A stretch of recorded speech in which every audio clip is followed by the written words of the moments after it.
प्रश्न 1। कुछ पुरातनपंथी लोग स्त्रियों की शिक्षा के विरोधी थे। द्विवेदी जी ने क्या क्या तर्क देकर स्त्री शिक्षा का समर्थन किया?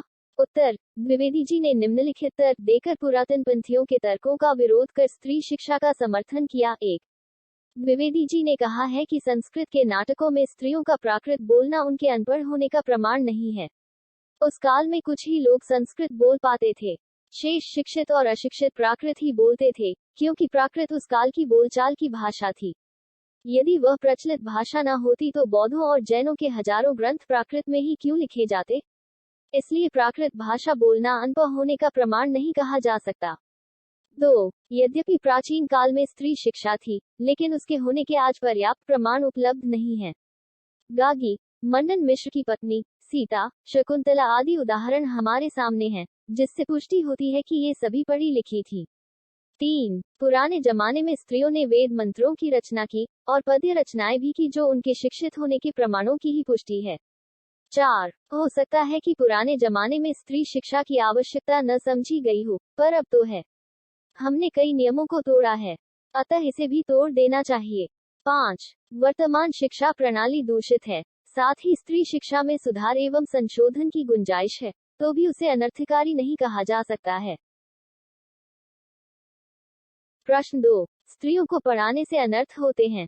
कुतर्कवादियों की इस दलील का खंडन द्विवेदी जी ने कैसे किया? अपने शब्दों में लिखिए। उत्तर। द्विवेदी जी ने कतर्कवादियों की स्त्री शिक्षा विरोधी दलीलों का जोरदार खंडन करते हुए कहा है कि यदि स्त्रियों को पढ़ाने में अनर्थ होता है तो पुरुषों को भी पढ़ाने में अनर्थ होते होंगे। यदि पढ़ाई को अनर्थ का कारण मान लिया जाए तो सुशिक्षित पुरुषों द्वारा दिए जाने वाले सारे अनर्थ भी पढ़ाई के दुष्परिणाम माने जाने चाहिए। अतः उनके भी स्कूल कॉलेज बंद कर दिए जाने चाहिए।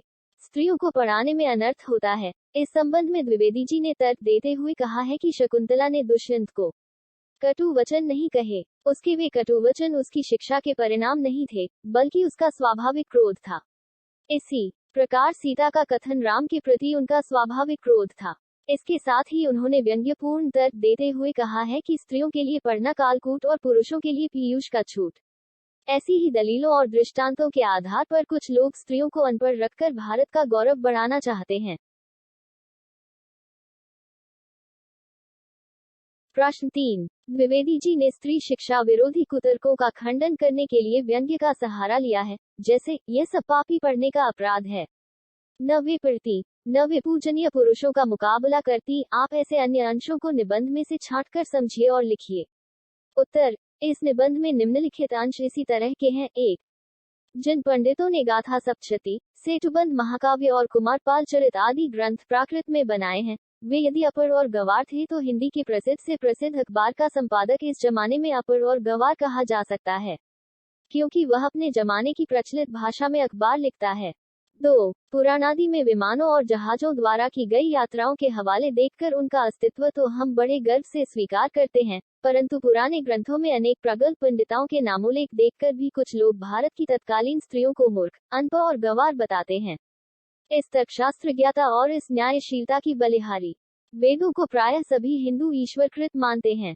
सो ईश्वर तो वेद मंत्रों की रचना अथवा उनका दर्शन विश्वव्रा आदि स्त्रियों से करावे और हम उन्हें ककहरा पढ़ाना भी पाप समझें।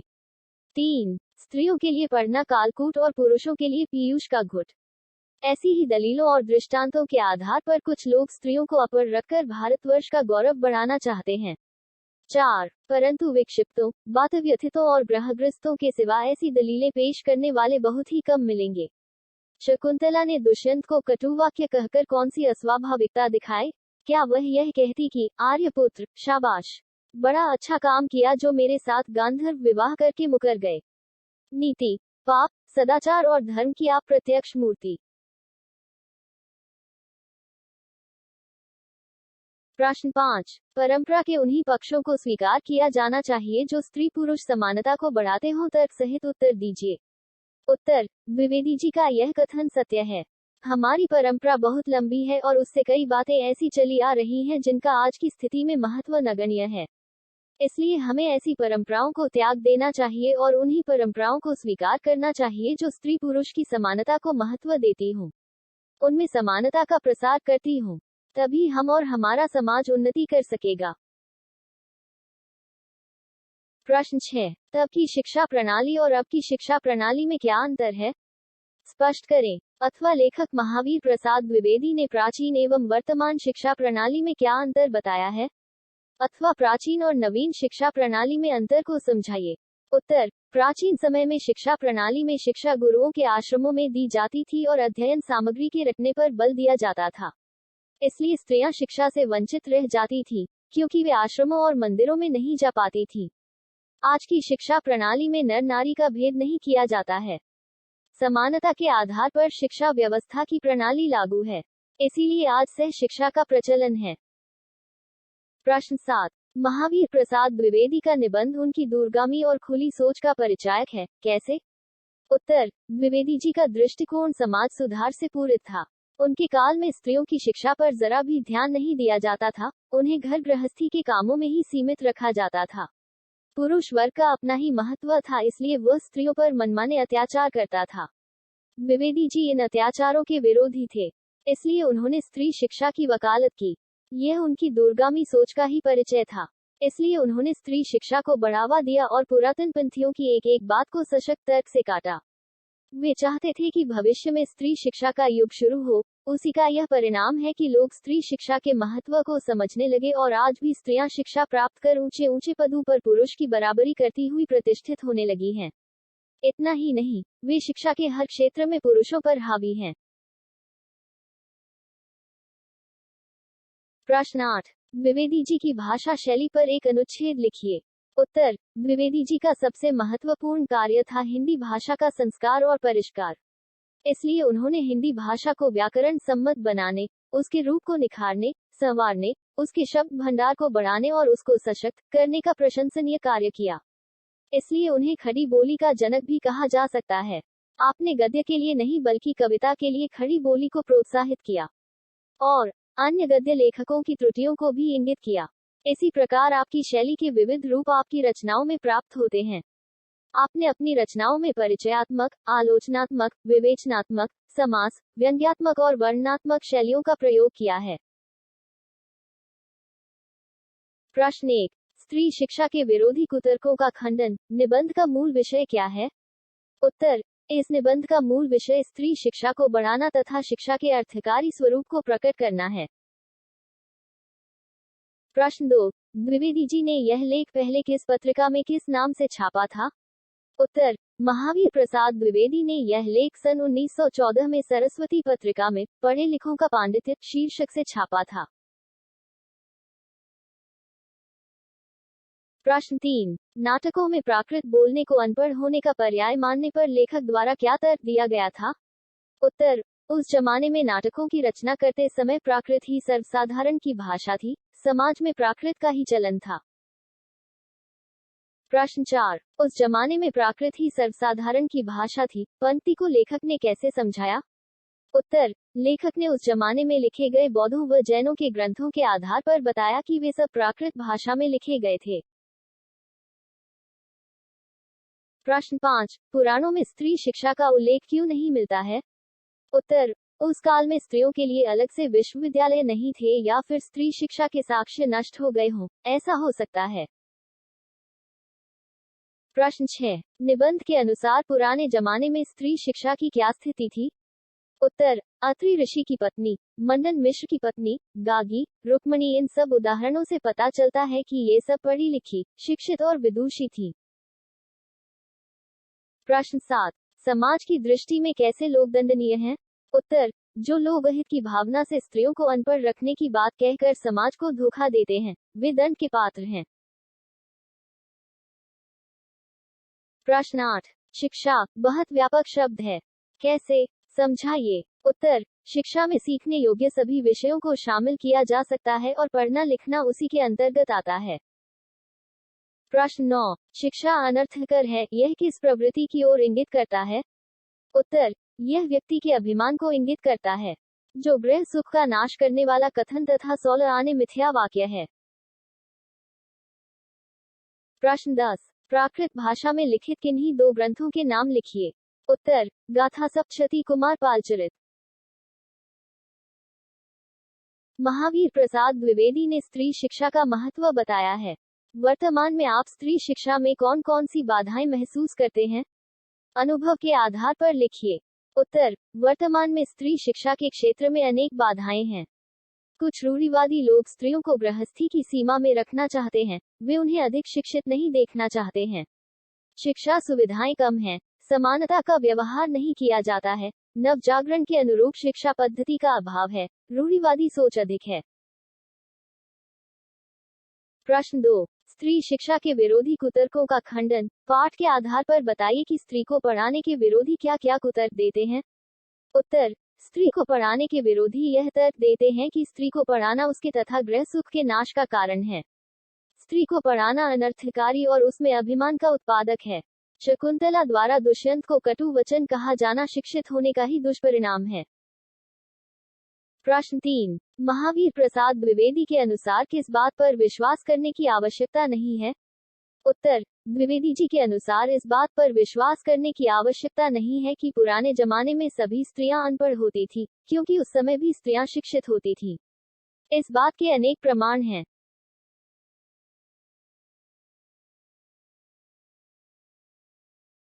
प्रश्न 4, द्विवेदी जी के अनुसार स्त्री शिक्षा का विरोध कौन कर सकते हैं। उत्तर, द्विवेदी जी के अनुसार स्त्री शिक्षा का विरोध वे ही व्यक्ति कर सकते हैं जो पागल, बात व्यथित और ग्रहग्रस्त हैं, अर्थात जिनकी बुद्धि कम है, जो पुरुष प्रधान प्रवृत्ति के अहम से व्यथित हैं, या जिन पर किसी दुष्ट ग्रह का कोप है।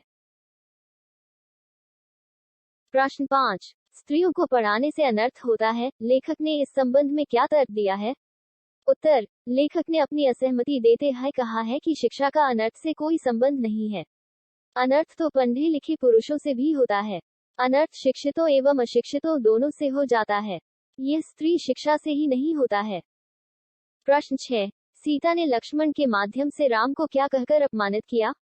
उत्तर, सीता ने लक्ष्मण के माध्यम से राम को यह कहकर अपमानित किया कि जरा उस राजा से यह कह देना कि मैंने तो तुम्हारी आंखों के सामने ही आग में कूदकर अपनी विशुद्धता साबित कर दी है, जिस पर भी लोगों के मुख से निकला मिथ्यावाद सुनकर तुमने मुझे त्याग दिया है।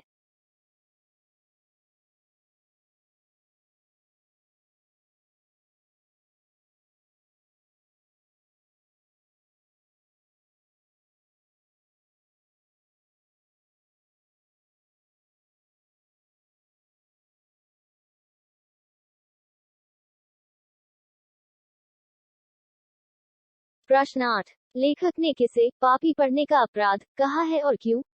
उत्तर, लेखक ने व्यंग्य रूप में स्त्रियों द्वारा पूजनीय पुरुषों का मुकाबला करना, उन्हें शास्त्रार्थ में हराना, पापी पढ़ने का अपराध कहकर उन पुरुषों पर चोट की है जो स्त्री शिक्षा के विरोधी हैं।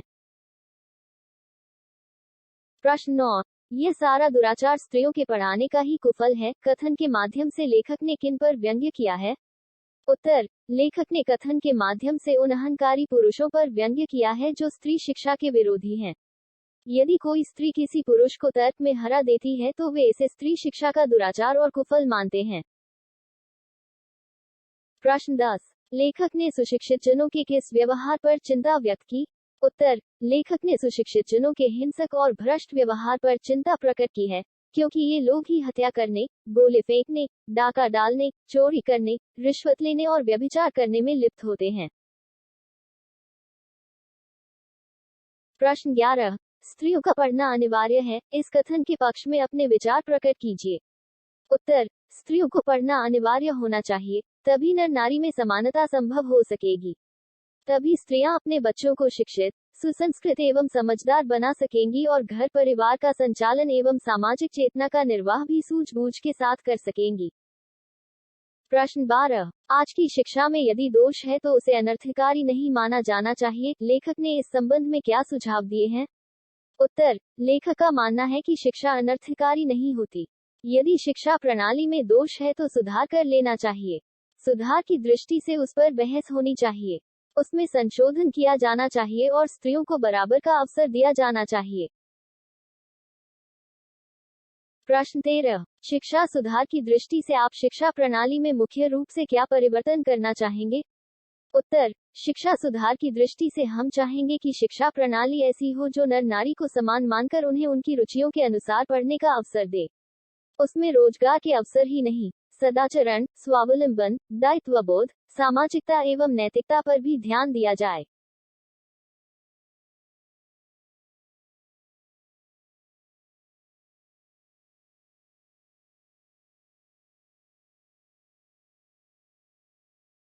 प्रश्न 14, प्राचीन काल और आज की स्त्री शिक्षा के समर्थन में लेखकीय विचार स्पष्ट कीजिए। उत्तर, लेखक का मानना है कि प्राचीन काल में भी स्त्रियां सुशिक्षित थीं। यदि किसी के दुराग्रह से यह मान भी लिया जाए कि उस काल की स्त्रियां अशिक्षित थीं, तो भी हमें आज के बारे में सोचकर उनके लिए अनिवार्य शिक्षा का प्रबंध करना चाहिए। प्रश्न 15, प्राचीन काल में भारत में नारी शिक्षा का प्रचलन था, इस संबंध में लेखक द्वारा दिए गए 2 प्रमाणों को लिखिए। उत्तर, प्राचीन काल में स्त्री शिक्षा प्रचलन के संबंध में अनेक प्रमाण दिए गए हैं। उनमें से पहला प्रमाण यह है कि गागी ने शास्त्रार्थ में बड़े बड़े ब्रह्मवादियों को और मंडन मिश्र की पत्नी ने शंकराचार्य को हरा दिया था। दूसरा प्रमाण है रुक्मणी द्वारा श्री कृष्ण को लिखा गया पत्र। प्रश्न 16, उस काल में प्राकृत जनसाधारण की भाषा थी, इस संबंध में लेखक ने क्या क्या प्रमाण दिए हैं? एक प्रमाण लिखिए। उत्तर, उस काल में प्राकृत जनसाधारण की भाषा थी। अनेक प्रमाणों के बीच एक प्रमाण यह है कि महात्मा बुद्ध अपने प्रवचन प्राकृत में ही नहीं करते थे, बल्कि बौद्ध धर्म के ग्रंथ त्रिपिटक की रचना प्राकृत में ही हुई। जैनों के हजारों ग्रंथ प्राकृत में ही लिखे गए। प्रश्न 17, प्राकृत बोलना अनपढ़ होने का चिन्ह नहीं है, इस कथन की सार्थकता पर प्रकाश डालिए। उत्तर, लेखक ने बतलाया है कि प्राकृत बोलना अनपढ़ होने का चिन्ह नहीं है। उस काल में प्राकृत बोलने का प्रचलन था और प्राकृत में ही ग्रंथों की रचना होती थी। इस बात के पुष्ट प्रमाण मिलते हैं कि प्राकृत बौद्धों और जनों के समय की प्रचलित भाषा थी, तभी तो उस भाषा में हजारों ग्रंथों की रचना की गई। प्रश्न 18, आज की शिक्षा में यदि दोष है तो उसे अनर्थकारी नहीं माना जा सकता, इस संबंध में लेखक ने क्या सुझाव दिए हैं? लिखिए। उत्तर, लेखक का मानना है कि यदि वर्तमान शिक्षा प्रणाली दोषपूर्ण है, तो उसमें संशोधन करना चाहिए। विद्यार्थियों को क्या पढ़ाना चाहिए, कितना पढ़ाना चाहिए और किस तरह की शिक्षा देनी चाहिए, इन बातों पर बहस होनी चाहिए। इस तरह देश एवं समाज के अनुकूल सुधार होना चाहिए। लेकिन स्त्रियों के लिए शिक्षा व्यवस्था बंद करने की बात नहीं होनी चाहिए। शिक्षा को किसी भी स्थिति में अनर्थकारी नहीं कहा जाना चाहिए, क्योंकि वह कभी भी अनर्थकारी नहीं होती है। प्रश्न 19, स्त्री शिक्षा के विरोधी कुतर्कों का खंडन नामक निबंध का संदेश स्पष्ट कीजिए। उत्तर, इस निबंध में लेखन ने स्त्री शिक्षा के विरोधी कुतर्कों का खंडन करते हुए जोरदार शब्दों में कहा है कि प्राचीन काल में भारत में स्त्री शिक्षा प्रचलित थी, इसलिए गागी, अत्रि पत्नी, विश्ववारा, मंडन मिश्र की पत्नी आदि अनेक विदुषी स्त्रियां हुई। आज के युग में स्त्री शिक्षा की अति आवश्यकता है। पुरातनपंथी एवं रूढ़िवादी लोग चाहे जितने भी कुतर्क दें, उनका विरोध कर स्त्री शिक्षा का प्रसार होना चाहिए। इसके लिए शिक्षा प्रणाली में अपेक्षित संशोधन कर लेना चाहिए, लेकिन विरोध नहीं करना चाहिए। प्रश्न 1, प्रस्तुत निबंध स्त्री शिक्षा के विरोधी कुतर्कों का खंडन का सार संक्षिप्त रूप में वर्णित कीजिए। उत्तर, महावीर प्रसाद द्विवेदी का लिखा हुआ निबंध स्त्री शिक्षा के विरोधी कुतर्कों का खंडन में द्विवेदी जी ने तथाकथित उन विरोधी लोगों के कुतर्कों का जवाब दिया है, जो स्त्री शिक्षा के पक्ष में नहीं है। इस निबंध का ऐतिहासिक महत्व भी है। पुराने जमाने में स्त्रियों को पढ़ाना लिखाना मृत सुख के नाश का कारण माना जाता था। बड़े बड़े विद्वान तथा धर्म शास्त्रों के ज्ञाता भी स्त्री शिक्षा के विरोध में तर्क देते थे। उनका मानना था कि पुराने संस्कृत नाटकों की महिलाएं संस्कृत न बोलकर प्राकृत में बोलती थी, जो कि जन समुदाय की भाषा है, अतः वे पुरातन काल से ही गंवार एवं अनपढ़ थी। दूसरी बात की शकुंतला जैसी नारियां ही शिक्षित होकर भी अपने पति को कट वचन कहती हैं, जो शिक्षित होने का ही कुपरिणाम है। लेखक ने बताया कि प्राकृत बोलना अशिक्षित होने का सूचक नहीं है, क्योंकि उस समय प्राकृत का चलन था। अनेक धर्म ग्रंथ प्राकृत भाषा में लिखे गए थे।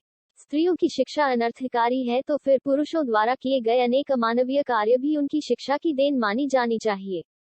शकुंतला द्वारा कटुवचन कहने के पीछे उनका दुहक था, न कि उनकी शिक्षा। अंत में लेखक ने यही कहा है कि पढ़ने लिखने में कोई बुराई नहीं है, अनर्थ दुराचार व्यक्ति के स्वयं के आचरण है, शिक्षा के परिणाम नहीं। स्त्रियों को साक्षर बनाने से परिवार, समाज व देश का ही भला होगा। विद्वानों को चाहिए कि वो स्त्री शिक्षा पर रोक न लगाकर शिक्षा प्रणाली में सुधार करने की कोशिश करें।